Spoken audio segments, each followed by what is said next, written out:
sɔgɔmada fɛ nɛgɛ ɲɛ 7 tɛmɛna sanga 30 ye Mali kɔnɔ. An ka foli bɛ aw ye. VOA Bambara ka tabale gosika ye nin ye. VOA Afrika kunnafoni turukalaw kan.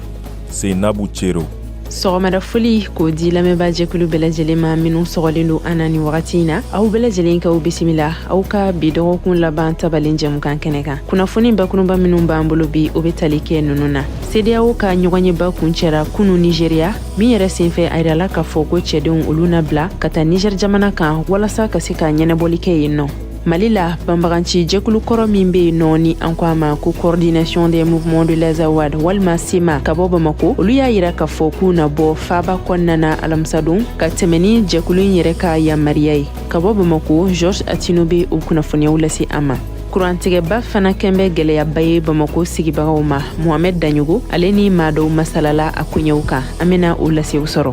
Kunnafoni kɛnɛ laban na an bɛna u ka bataki cikan dɔw lamɛn. Hamina ko ni jɔrɔnako min bɛ aw la olu fɔli nasira la. Aw ni sɔgɔma kokura a y'aw bisimila. Aw ka bi dɔgɔkun laban tabalen kunnafoni di kɛnɛ kan.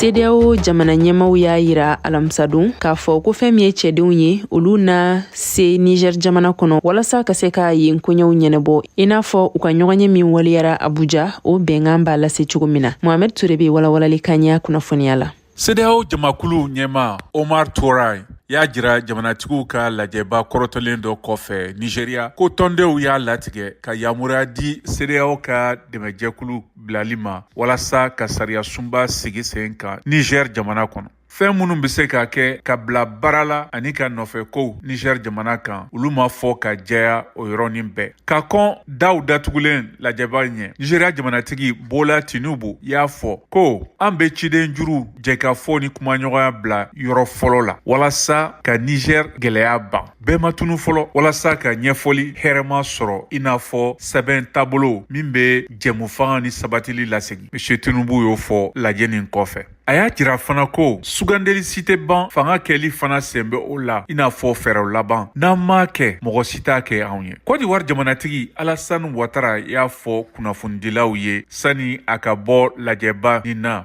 ko CEDEAO y'a sen bɔ a la ka tɛmɛ Liberia, Sierra Leone, Gambie ani Guinée-Bissau waati min na jamana ninnu ka sariya sunba sigi cogo tun bɛ bagabagali la. Bi an bɛ o cogo kelen na Niger jamana kɔnɔ wa an b'a fɛ k'a fɔ ko CEDEAO tɛ se ka sɔn nin ma. A y'a jira an jigi b'a kan ko fanga ni bilali latigɛ bɛna waleya joona.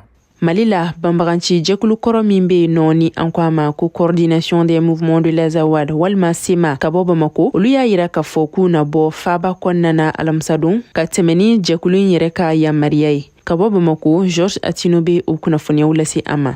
SEMA ni o ye banbagaci kulu kɔrɔ ye olu ɲɛma dɔ kɔni y'a lase k'a fɔ ko olu bɛna bɔ Bamako Mali faaba kɔnɔna la ani banbagaci kulu kɔrɔ ɲɛma dɔ kumana olu y'a sɛmɛntiya k'a fɔ k'olu ye u ka kasaw kuru ka bɔ Bamako sabula u ka fɔla ko accord d'Alger ni o ye Alger bɛnkan sɛbɛn kɔni ko o ladala ɲɔgɔnlen kɔni k'olu jɔlen don wa ko o de tun ye olu yɛrɛ tolikunba ye Mali faaba kɔnɔna la.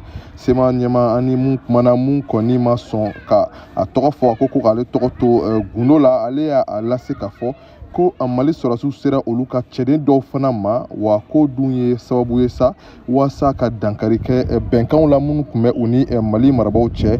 O hukumu kɔni kɔnɔna la sa a bɛ jira k'a fɔ ko SEMA ani Mali marabaaw kɔni k'olu cɛ ka kalan kosɛbɛ nin waati in na ko fana ka faraw kan ko Alger bɛnkan sɛbɛn kɔni ko o jɔlen don fɔlɔ olu ka faamuya la nka waasa ka se ka funu kɔni bɔ kosɛbɛ hakili jiginna dɔgɔkun tɛmɛnenw na ɲɔgɔnyew kɔni kɛra Mali bɛn ani kumaɲɔgɔnya minisirisow la waasa ka se cogo min na ka bɛn ko la Mali bɛn sira taamali hukumu kɔnɔna la. Ka bɔ Bamako, VOA Bambara tɔgɔ la Georges Atino. Aw de bɛ kunnafoni mɔlen sɛnsɛnlen di anw ma bamanankan na. VOA Afrique filɛ nin ye 102 fiɲɛ sira kan Bamako, Mali la. kurantigɛba b'a la ka cari halisa ka taa fɛ Bamako ka tɛmɛ ni o gɛlɛyaw ye. Mohamed Daɲogo ale y'a ka kuma galama tenkun ma caman na minnu yɛrɛ bɛ wele bila jamana ɲɛmɔgɔw ma ka tɛmɛ ni waleya ninnu ye. An k'o lamɛn. Nin kurantigɛ min daminɛlen filɛ nin ye samiya kɔnɔ ni malidenw ma dege a la ale kɔni a kɔlɔlɔ a ka bon kɛrɛnkɛrɛnyala maa dɔw kan minnu bɛ bololabaara kɛ n'u ka baara o fanba bɛɛ ye kuran ye. Isa Kone n'ale ye soudɛlikɛla ye Sabalibugu an k'a lamɛn a bɛ ka kɔlɔlɔ lase ale ma bi. A bɛ gɛlɛya caman lase anw ma parce que wagati bɛɛ ani clients bɛ ɲɔgɔn na baara ma ban dɔw b'a faamu dɔw t'a faamu nka client bɛ ten a bɛ k'an yɛrɛ ka baarako yɛrɛ gɛlɛya i m'a faamuya ka sababuya kɛ kuranko ye bi yɛrɛ a tigɛra fo 8h wagati jusqu'à midi wagati ninnu a nana jusqu'à présent an kɔni an bɛ k'an débrouiller fɔlɔ mais o temps kɔnɔna la kɔni an ka baara bɛɛ se ka k'o kɔnɔna la donc a kɛlen bɛ ka gɛlɛya yɛrɛ s'an ma kurantigɛ kɛlen bɛ ka gɛlɛya yɛrɛ. N'an bɔra soudɛlikɛlaw ka yɔrɔ la i ka dɔn ka fɔ mun kɔni ye dɔgɔtɔrɔsow ye Sabalibugu o CSCOM kɔnɔna la a kɛlen n'o ka gɛlɛya lase olu ma bi hali n'a y'a sɔrɔ ka fɔ groupe b'u bolo matɔrɔniw olu kɔni minnu bɛ jigili kɛ a bɛ degun lase u ma kosɛbɛ. Kulubali Umu Kulubali n'ale ye matɔrɔni ye Sabalibugu dɔgɔtɔrɔso la ale b'u ka gɛlɛyaw a bɛ a da don o la. A bɛ ka gɛlɛyaba yɛrɛ de lase anw ma nin wagati in na puisque sufɛ kuma dɔ a bɛ tigɛ k'an to baara la a bɛ kɛ baaraba de y'an bolo. Kurantigɛ kɔni a ma nɔgɔn san dɛ. Baara la musolajigin na a bɛ kɛ k'an sɔrɔ musolajigin na kuma dɔ la tintɔ dalen tabali sanfɛ kuran bɛ tigɛ f'an ka obligé k'an ka téléphone de mɛnɛ ka baara kɛ donc a degun ka bon an kan kosɛbɛ kosɛbɛ yɛrɛ de. Sɔgɔmada in na yɛrɛ fo an obligé la de ka groupe mɛnɛ an ka groupe kuma sɔn an y'o dilanna wele o ka n'o dilan kuma min ka sɔrɔ ka écho kɛ donc an bɛ sɛgɛn yɛrɛ de kurantigɛ in na yan puisque dɔgɔtɔrɔso baara si tɛ taa kuran kɔ. Donc ni kurantigɛ cayara dɔrɔn a bɛ kɛ degun y'anw ma yɛrɛ de. Awɔ. O tɛmɛnen kɔ ka bɔ yen sifinnaka minnu bɛ yen n'olu ye kalanw kɛ sanfɛ kalanw diplôme b'u bolo yanni baara sɔrɔli cɛ n'u bɛ ka bolominɛ yɔrɔ ɲini u yɛrɛ la olu fana ka baara a bɛ ka degun lase u ma bi. Jakarija Jalo ale ye kunkɔfɛla ye a bɛ degun min lase ale ka baara ma i n'a fɔ bi an ka o lamɛn. O kuma cayara dɛ bon o yɛrɛ y'a sɔrɔ mansin foyi yɛrɛ tun tɛ ne bolo a don yɛrɛ a tigi kunkolo ma se ka ban fɔ ne don wɛrɛ d'a ma a sira n'a kunkolo y'a kunna a yɛrɛ kɛla seli yɛrɛ ɲɛkɔrɔ yɛrɛ seli ɲɛkɔrɔ. A ma kɛ kɛlɛ kɔni. A ma kɛ kɛlɛ an ye ɲɔgɔn faamuya et puis a yɛrɛ y'a dɔn donc ne yɛrɛ ka défaut tɛ quoi an y'a régler o position na. Kunu araba o ti kalo tile 9 cakɛyɔrɔ min n'ale ɲɛsinen don kuranko ma n'o ye énergie du Mali ye olu ye sɛbɛnfura bɔ ka yira ka fɔ ko kurantigɛ min n'a bɛ senna i ka dɔn ka fɔ kun wɛrɛ tɛ a la olu bɛ baara de la u ka kuransow kɔnɔna la o de y'a to kuranw olu kɔni bɛ ka tigɛ o bɛɛ n'a ta Isa Kone Madame Kulubali Umu Kulubali ani Jakarija Jalo olu ka laɲini ye mun ye nin baara ninnu bɛɛ bɛ se ka ban cogo min na kuran a ka se ka na olu ka se ka u ka baaraw kɛ. Mohamed Daɲogo VOA Bambara tɔgɔ la ka bɔ Bamako. Ka baara colo ni an ko a ma nanzarakan na ko l'absentéisme o b'a la ka sanga sɔrɔ Mali foroba cakɛdaw la hali n'a y'a sɔrɔ weleweleda caman kɛra jɛkulu ale ni sigida lafasalitɔnw fɛ ka kɛɲɛ ni a ye. Lamisa Sangare ale ye maliden dɔw hakilina ɲiningali kɛ a koɲɛw kan an ka o lamɛn.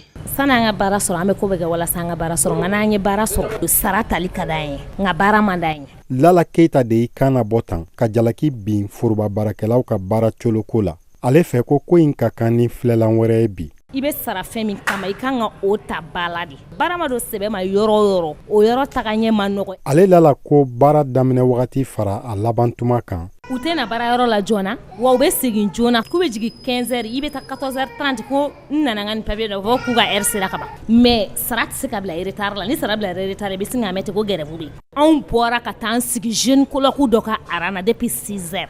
A nana 10h a taara ka patientw lajɛ filalo la a donna ka taga dɔgɔtɔrɔw kelen fo banabatɔw sigilen arana ka dɔgɔtɔrɔ kɔnɔ ni m'a mɛn don dɔ la ko maître taara kɔɲɔyɔrɔ la don dɔ la i b'a mɛn ko u bɛ denguniyɔrɔ la ɲɛmɔgɔ ɲuman kɔmɔgɔ ɲuman kɔmɔgɔ jugu ɲɛmɔgɔ jugu. Sinali Jabate ye camancɛ kalanfa ye o ye baara coloko in kɛ ɲɛmɔgɔ ko de ye. Ni ɲɛmaa bana k'a jɔ a jɔyɔrɔ la kɔmɔgɔ b'u u sago kɛ foyi tɛ bɔ a la n'i bɛ foroba baara colon ka taa i diyaɲɛ ko kɛ a bɛ ɲini fɛ i ka demande de permission de kɛ ne sɔn kɛra a ma i bɛ bɔ ka taa ne sɔn ma kɛ a ma i bɛ se ka tigɛ baara kɛ ni ɲɛmaa fana y'a sigi k'a bolo kurasi a ma foyi bɔ o la ayiwa minnu fana bɛ ka baara kɛ tile naani ladiriya kan olu bɛ ye k'a fɔ maa ma fisa ne maa ye n'an taara kalansow la n'a fɔra ko fɛti anw fɛ Mali la jamana bɛ a don kɔni mɔgɔw bila ka taa so nka san'a don cɛ denmisɛnninw yɛrɛ bɛ kalan colon k'u bɛ taa kun dilanna k'u bɛ taa fini sanna ou bien k'u bɛ taa nin ko sinna na e kan ka taa kalan minnu ma n'olu tɛ yen yala e kɔni tɛna sigi kelen ekɔliso la i bɛ bɔ ka t'i sago kɛ. Zahara Kone bɛ a ka dabaliban fɔ.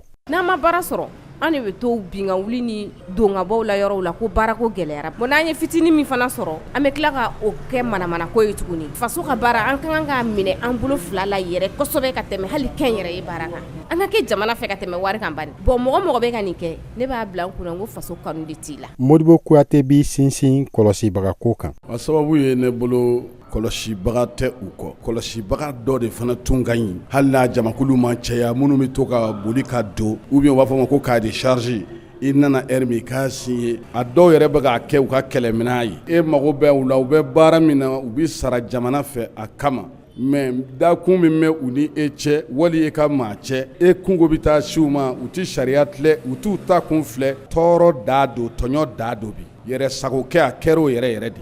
Yaya Traoré ka jalaki bɛ ɲɛsin ɲɛmɔgɔw de ma. N'a fɔra ko baaraw kan ka daminɛ waati mun na n'a yira k'a fɔ baarakɛlaw tɛ taa baara la o waati la o ye jamana ka jateminɛbaliya ye minnu fana tɛ taa u ka baaradaw la joona an bɛ se k'a fɔ jamana kanu tɛ u la ne yɛrɛ ka jateminɛ la minnu bɛ yen n'olu tɛ taa baara yɔrɔ yɛrɛ fana na toujours jamana fana ka responsabilité b'o yɔrɔ de la olu kan ka relever de dɔ kun jigin ka bɔ dɔ siran quoi donc ni jamana y'o kelen kɛ sisan k'o fila kɛ i b'a ye k'a fɔ bɛ baara min na sɛbɛ la sinon hali jumadon fɛ kɛ a lajɛ mɔgɔ bɛ jigin ka bɔ baara yɔrɔ la joona ko juma dɔw yɛrɛ bɛ yen n'u taara juma seli la olu yɛrɛ tɛ segin bilen État kan ka responsabilité de assumer yɛrɛ ta ɲini o de nana foroba baarakɛyɔrɔw tiɲɛ anw ka jamana kɔnɔ yan a bɛɛ ka fisa an balakaw ye diɲɛ bɛɛ bɛ fɛti kɛ nka Mali fɛtigiw ma dabɔ baara yɛrɛ tɛ kɛ n taara n kuntigi n ka fini tun bɛ taarikɛ bolo e ka baara ni o bɛ ɲɔgɔn ye sira la wa. Lamisa Sangare Kati, VOA Bambara.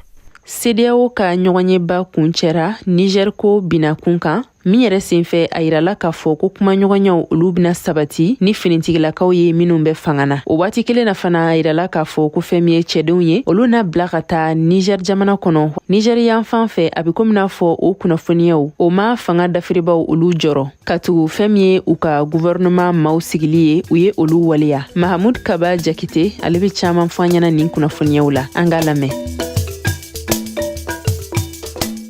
CEDEAO ye dɔ fara a ka bagabaga kan ka taga CNSP fan fɛ kunungo ka u ka lajɛw kun cɛ Abuja Nigeria faba la jɛkulu in jamana ɲɛmaaw ko u ye a latigɛ ka yamaruya di k'u ka sɔrdasiw ka labɛn sabati ni ka u tila Niger fan fɛ walasa ka CNSP wuli ka bɔ fanga la Kodowari jamana ɲɛmaa Alassane Ouattara ko ni bɛnkan in tara CEDEAO jamanaw bɛɛ de fɛ an ka lamɛn.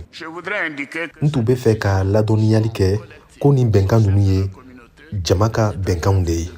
CEDEAO jamana ɲɛmaaw de ye nin bɛnkan ninnu ta a tɛ se k'a fɔ ko jamana kelen de ye nin bɛnkan ninnu ta a kɛra Nigeria ye o a kɛra Benin ye o a kɛra Kodowari ye o ninnu bɛɛ ye kelen-kelenna y'a jira ko a se bɛ u ye u sen ka ye nin sɔrdasi kɛlɛ la jamana dɔgɔtɔrɔw fana bɛna u ta fɔ ala tɛna mɛn. De participer à cette opération. D'autres pays le feront bientôt. Alassane Ouattara ko tuguni k'u ye laɲini dɔw tengu Niger sɔrdasiw la min kan ka waliya jagoya n'o tɛ u ka sɔrdasiw na nin wulikajɔ in boloda. Nous avons demandé que le président Bazoum soit libéré immédiatement. An y'a fɔ ko jamana ɲɛmaa Mohamed Bazoum ka labila joona joona an y'a fɔ tuguni a ka labila wa a ka segin jamana ɲɛmaaya la an tilara k'a da kan ko ni fɛn o fɛn ye Mohamed Bazoum sɔrɔ o ye fanga dafirilaw nɔ ye a kɛra ale ye o a muso walima a denw walima maa o maa minɛlen don nin wagati in na. Son épouse, aux membres de sa famille et à toutes les personnes détenues avec lui.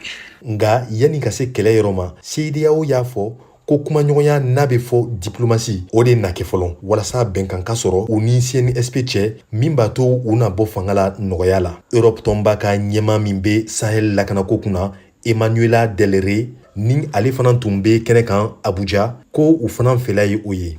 Nin dɔgɔkun in yɛrɛ kɔnɔ Amerikikaw ka kɔkanko ɲɛma Anthony Blinken tun ye a lase ko fo CNSP ka sɔn kumaɲɔgɔnya ma ni CEDEAO ye. L'interruption de cet ordre constitutionnel nous met dans nin fanga dafiri bɛ anw ani jamana caman dɔgɔrɔw wajibiya ka an ka dɛmɛw jɔ ni Niger ye. An dun b'a dɔn ko o man di jamanadenw na. A jɛlen kɔni don k'a fɔ ko nin ko in ɲɛnabɔ cogo ɲuman o ye sigi ka kuma ye. O tagamaw de bɛ ka kɛ CEDEAO fɛ nin wagati in na. C'est la démarche actuellement pour la CEDEAO. Nga walasa CEDEAO ka nin sɔrdasi ninnu ka don Niger kɔnɔ kɛlɛbolo ma a kan ka yamaruya sɔrɔ fɔlɔ farafinna tɔnba yɔrɔ ani diɲɛ tɔnba fana yɔrɔ ONU wa musakaw caman kan ka labila ni ka a ko labɛn o bɛɛ b'a to a bɛ se ka fɔ nin kɛlɛ in tɛ joona joona ko ye fɔlɔ min ye kumaɲɔgɔnya ye General Chani sɔnnen tun tɛ o ma sabula CEDEAO ka ciden fɔlɔw olu danna ɲame pankurujigisoba la o y'u fɛla fɔ ye ni k'u kɔsegi ciden filananw olu ni diɲɛ tɔnba ani farafina tɔnba taw tun kan kana ɲɔgɔn fɛ sɔrdasiw ma sɔn ka olu fana bisimila nga arabadenw general chani ye a ka dayɛlɛ kano mara ka bɔ nigeria o emir kɔrɔ ye ani zender sultan olu tun nana delili la o b'a yira kabi ka fɔlɔ ka juru magaya ka da o kan a y'a lase k'a ma ban seereyaw ka nali ma niger kumaɲɔgɔnya la nga ko fo o ka kɛ bɛnkan kɔnɔ min bɛ lajɛ u ni ɲɔgɔn cɛ ko seereyaw tɛna na a ka fɛɛrɛw jagoya u da la faransi marabagaw y'a fɔ kunu ko ni seereyaw ye bɛnkan fɛn o fɛn ta niger ko la olu bɛ o jukɔrɔma don k'a sɔrɔ faransi yɛrɛ ni niger marabagaw bi ɲɔgɔn na tile fila in na tuguni kamasɔrɔ arabadenw cnsp y'a lase jabaraniso la ko faransi sɔrdasiw taara bin fdsiw kan sanubɔ daga dɔ kɔnɔ burukuburuku marani na ka bɔ tilaberi ni ka mugu wuli u la ko maa dɔw sara nga hali bi u ma maa falen ninnu dafɔ fɔlɔ maa jogilenw kɔni u y'olu yira jabaraniso la kunu ɲame dɔgɔtɔrɔso dɔ la colonel major abdraman amadu tagara olu lajɛ cnsp tɔgɔ la an k'a lamɛn. Il nous a été demandé par le président du CNSP de... CNSP ɲɛma de ko an kana an ɲada an ka sɔrdasiw kan binkani wale tara ka minnu sɛgɛrɛ kunungo faransi sɔrdasiw fɛ o binkani sen fɛ an ka kɛlɛkɛden dɔw sara minnu jogina olu dɔw bilala ka na nin dɔgɔtɔrɔso in na an nana an ɲada olu de kan ka u lahala lajɛ. Venir réellement s'enquérir de leur état de santé. Dɔgɔtɔrɔ min bɛ k'u furakɛ ale y'a seereya ko mugu de cira maa ninnu na an ka professeur Eric Adeusi fana lamɛn. Ce sont des plaies par balle. Ni jogini ninnu bɛɛ ye marifa kisɛw de nɔ ye sɔrdasi kelen bɛ kisɛ ye ale disi de sɔrɔ dɔgɛrɛ bɛ a ye o senna sɔrɔ sabanan a ye ale woro de sɔrɔ maa jogini laban ni o ye naaninan ye kisɛ ye ale kan de sɔrɔ. Il a eu une plaie au niveau donc du coude. K'a sɔrɔ CNSP ka laseli kɔfɛ nin ko in na faransi ye a yɛrɛ jɛya sɛbɛn dɔ kɔnɔ ko niger sɔrdasiw bi ka galon de tigɛ k'a da olu la walasa k'o mankutu tiɲɛ n'o tɛ ko olu ma gɛrɛ niger sɔrdasiw ka daga si la nin don masina in na nin wagati in na CNSP bɛ wulikajɔw la walasa jamana ka segi a cogo kɔrɔ la Lamine Zein ka minisiriw sugandilen kɔfɛ olu ye baaraw daminɛ kaban Mahamoud Kaba Jakite pour VOA Bambara Niamey Niger. Ka kɛɲɛ ni visa ko balili ye faransi ale ni mali ni ɲɔgɔn cɛ fɛn min ye maliden minnu sigiyɔrɔ bɛnnen don faransi ma olu dɔw ye u hakilina fɔ an ka lasigiden bubakar sidibe ale ka kuma galama la an k'u lamɛn. faransi jamana kɔ kan ko minisiriso de fɔlɔ la k'o lase kɛ u ka fɔ la nin waati labanw la basigibaliya ɲɔɲalen don mali la o basigibaliya kɛra sababu ye faransi ye mali bila yɔrɔ bilenman na n'a bɛ wele tubabukan na zone rouge. faransi ma dan visa dili tigɛli ma mali la u y'a ɲini fana u ka jamanadenw fɛ k'u ka mali taga jɔ fɔlɔ ni waatiw la nka faransi marabagaw ka lase in kɔfɛ mali fana y'a latigɛ ko mali tɛna visa di faransikaw ma bilen visa di baliya bɛ gwɛlɛya se mɔgɔw ma malik traore ye maliyɛn ye sanfɛ kalanso la paris. ne kɔni fɛ ni ko ninnu a bɛna kɛ kɔlɔlɔba de ye population civile ma toujours politiki kɛlɛ o yɛrɛ ka kɛlɛ o bɛna population civile to la ni yɛrɛ y'a jateminɛ wagati in na étudiant caman minnu bɛ fɛ ka taa kalan na olu caman ka bourse visa demande ladonna bon demande kan ka traiter nin wagati yɛrɛ la n'a fɔra o visa di dɔrɔn olu bɛɛ ka tagali bɛna bɔ a ma bon an kɔni fɛ nin bɛna kɛ kɔlɔlɔba de ye mɔgɔw ma an kɔni bɛ mun f'u ye autorité ninnu u ka dialogue de privilégier pour que nɔgɔya bɛ se ka don ko la or que ka sanction ta ka sɔrɔ u ma ɲɔgɔn consulter quoi. Suleiman Konate fana fɛ a bɛ na ni gɛlɛya ye sira caman fɛ. O ye koba de dɛ a fɔ o ye ko belebeleba de a fɔ a n'a kɔlɔlɔw a bɛ kɔlɔlɔba lase mɔgɔ ma hali mɔgɔw ka hakilinaw tɛ kelen mais ne kɔni hakilina kɔni a bɛna problème lase Mali ma comme a bɛna problème lase France ma cogo min na commerce sira kan o business sira kan ko caman sira kan tu vois ne kɔni fɛ a bɛna kɛ problème ba de parce que mɔgɔ minnu bɛ pays la yen ka kɔrɔ minnu ka visa daji man ca u bɛ ka renouveler minnu bɛ fɛ ka na tu vois vacances ni fɛn ninnu na a bɛna kɛ problème ba de. faransi ni mali ka gɛlɛyaw ma daminɛ bi o ye adama kone ka kumakan ye. mali la faransi ka visa diyɔrɔ min bɛ yen n'o bɛ wele ko kapago u ye o datugu kunu n bɔra kalama n terikɛ dɔw ka ɲɛfɔli senfɛ ko ale kun kan ka taa ka visa déposer nka ale ye message sɔrɔ message min na n'u y'a fɔ ko kapago datugunen don fo waati wɛrɛ gɛlɛya in a daminɛra a bɛ waatinin bɔ kabini IBK ka fanga dafirila don min fo kana se bi ma mali ni faransi tɛ ka ɲɔgɔn kan fɔ bilen o siratigɛ la nin gɛlɛya in a bɛ juguya jamana fila bɛɛ ni ɲɔgɔn cɛ. gɛlɛya in bɛ juguya mali ma ka tɛmɛ faransi kan adama kone ka fɔ la. ka d'a kan Mali la mɔgɔ caman de bɛ bɔ yen ka na Faransi jamana kɔnɔ. Ekɔlidenw b'o la, baarakɛla wɛrɛw b'o la, mɔgɔ minnu n'u man kɛnɛ n'u bɛ fɛ ka furakɛli kɛ olu b'o la, commerçants b'o la. Nka Faransi mɔgɔ minnu bɛ taa Mali la ka caya olu ye u ka homme diplomatiw de ye. Jibril Sangare sirannen don ni ko in kana na magosa lase olu ma Faransi sigi la.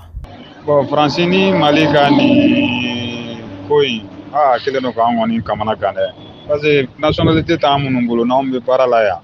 An yɛrɛ ka papiyew kan ka renouveler. Bon, an yɛrɛ sirannen don an nana taa o ko fɛnɛ kana na balan ka sababu kɛ ni crise diplomatique in. Bon, an kɔni bɛ mun de ɲini u ka fɛɛrɛ kɛ u ka bɛn. Sinon olu kɔni olu mago dilannen don population civile an de bɛna sɛgɛn an ɲɛ la. An kɔni bɛ mun ɲini u fɛ u ka fɔ ka bɛn ka ko ninnu na. Ka nin ko ninnu dabila. Sinon a kɔni bɛna kɛ kɔlɔlɔba de y'an bolo. Visa suspend bon an ka papier ko fana sirannen don n'an taara gɛlɛya kana na don olu fana na. Bon an kɔni bɛ mɔgɔya de daɲini nin ko in na parce que expatrié malien minnu bɛ Faransi a ka ca yɛrɛ. Ousmane Keita fana fɛla ye o ye. A bɛnbaliya in a dusukasi de bɛ bonya ni a nisɔndiya ye kosɛbɛ. Bɛnbaliya in yɛrɛ a man ɲi quoi, a man ɲi hali dɔɔni. Ni yɛrɛ kɔni jɔrɔlen don fɛn mun na, anw ekɔliden minnu bɛ yan, anw caman de bɛ yen. An kan k'an ka titre lakuraya mois d'août ni mois de septembre la. Yala ni Mali ni Faransi ma ɲɔgɔn faamuya, est-ce que Faransi bɛna sɔn ka anw ka titre lakuraya? O jɔrɔ b'an na kosɛbɛ. Ni Faransi dun ma sɔn ka anw ka titre lakuraya, o bɛna kɛ gɛlɛya anw ma, sabula an tɛna se ka an ka kalan kɛ bilen ka sɔrɔ an ye san caman kɛ an ka tɛmɛ. N'a fɔra ko o san caman kalan ko o tɛna se ka laban a laban waati selen. Ani ekɔliden kura minnu fana nana, n'a fɔra ko olu fana bɛ fɛ ka taa ɲɛfɛ, olu fana ka kalan tɛna se ka taa ɲɛfɛ ka sababuya kɛ titre ko ye. Nin kɔni o degun b'an kan yan bi kosɛbɛ, a degun b'an kan yan, a jɔrɔ b'an na. Mali ni Faransi ka bɛnbaliya bɛ sen na kabi san 2020 a bɛ i b'a fɔ dɔ de bɛ ka fara gɛlɛyaw kan halisa jamana fila ninnu ɲɔgɔn cɛ. Bawo Mali y'a lase k'a bɛ Niger sɔrɔsiw dɛmɛ ni CEDEAO y'a kɔrɔbɔ k'u dafiri. Buba Sidibe, France, VOA Bambara tɔgɔ la. I n'a fɔ ladalako la farikolo ɲɛnajɛ kunnafoniyaw o bɛna lase Siyaka Tarawele fɛ.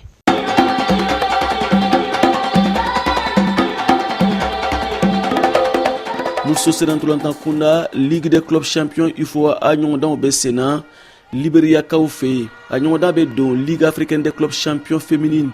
Farafinagu muso clubu ŋanaw ko don.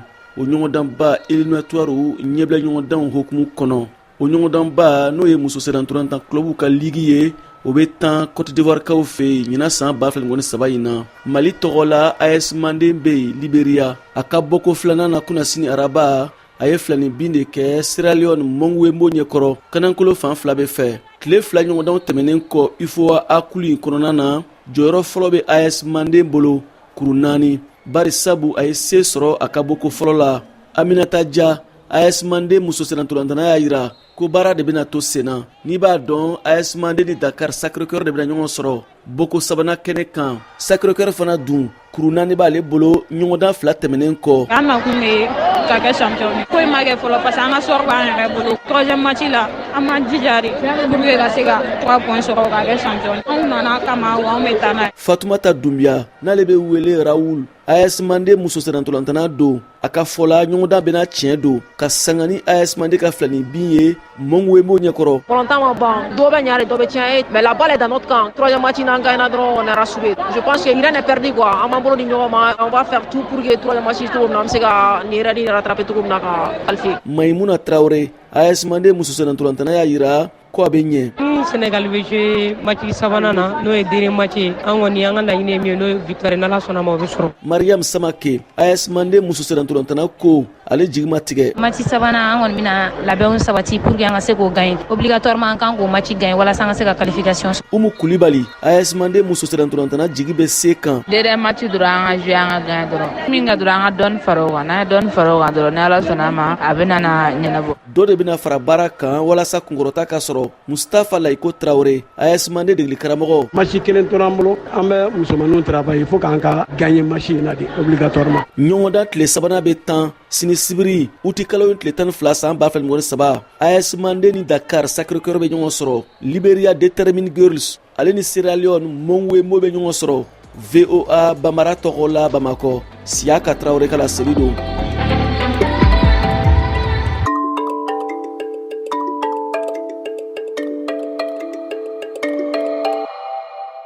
Sisan an ka maliden dɔw lamɛn Amina ko ni jɔrɔna ko min bɛ u la jango an bɛ waati min na ko sisan olu fɔli nasira la.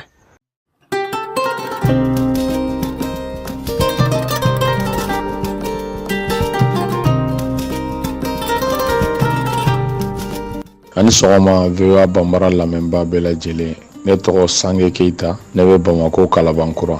Bon, kuma min bɛ n fɛ, o kuma bɛ ka taa Niger autorité kuraw ma, n'o ye transition mɔgɔw ye, Tchani n'a ka mɔgɔw.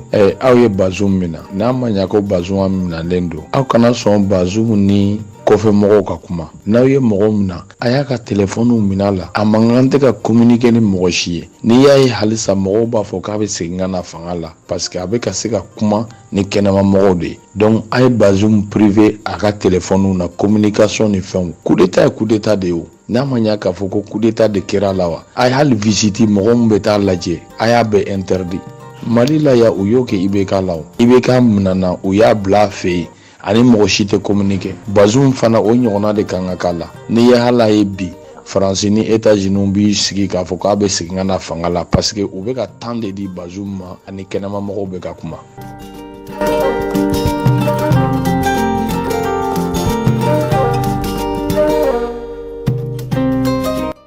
VOA Afrique entier konuma kone depuis Sikasso concernant Niger mɔgɔ minnu bɛ k'a fɔ ko coup d'état ɲɛna Niger depuis anw bɛ yen ka bɔ ATT tile la ka se fɔ bi ma coup d'état fɛn fɛn kɛra Mali la o dɔ sera ka terroriste ban ayi ni mɔgɔ ninnu a ti faamu u bɛ ka kuma min fɔ ne a ti faamu ne bɛ olu ɲininka o yala institution d'Afrique a bɛ se ka mun yan jamana dɔ ye a tɛ se ka foyi kelen yan jamana dɔ ye donc k'a to an ka dɔ mɛn vraiment an bɛ seereya fo n'u sera ka mɔgɔ ninnu bude d'ailleurs même mɔgɔ bɛ ka coup d'état kɛ Afrique kɔnɔ de ye a bɛnna ten ninnu ka bɔ yen vraiment kalanbaliya donna an ka jamanaw kɔnɔ olu nana denmisɛn minnu na mɔni ye vraiment u ka ko cɛ ka jugu ka tɛmɛ donc o de don parce que an ɲɛ b'a la k'a fɔ k'e bɛ coup d'état supporter i sigiɲɔgɔn jamana jɔ la walima i yɛrɛ ka jamana kan donc ne kɔni b'a bila confiance minɛn de kɔnɔ an ka jamanaw kɔnɔ bɛɛ ka hakɛ to kuma fɔcogo la o de don VOA lamɛnbaga bɛɛ foli don.